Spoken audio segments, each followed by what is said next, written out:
Populiariausi tarp stojančiųjų šiemet išlieka socialiniai mokslai. Juos renkasi net 46% abiturientų.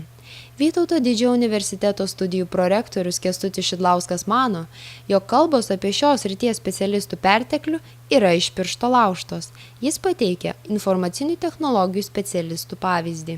Dabar nieks nekalba, kad Lietuvoje blogai rengiami informacinių technologijų specialistai, nors prieš 5-8 metus visi choru kalbėjo, kad tai yra blogai. Dabar šie specialistai tiesiog graibstomi iš auditorijos suolo.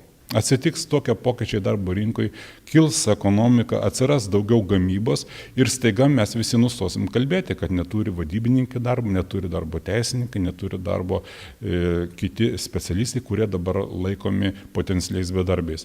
Lietuvos aukštųjų mokyklų asociacijos bendrojo priėmimo duomenimis universitetinės studijos išlieka populiariausios.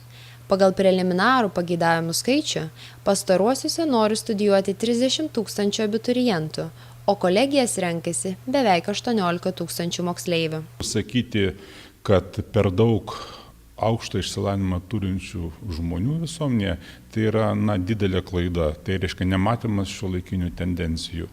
Pradžioje reiktų įgyti amatą. Tai daro vokiečiai, austrai, prancūzai, skandinavai ir aš daug kur buvęs ir matęs. Ir mes kažkodėl tai vis norim kitaip daryti. Sakykime, Danija 5,5 milijonų, jiems pakanka 5 universitetų, o pas mus Lietuvoje žinot, kiek yra. Bendrasis priėmimų į Lietuvos aukštąsias mokyklas prašymų pildymas baigsis Liepos 23 dieną. Šiuo metu gauta daugiau nei pusė visų stojančiųjų prašymų.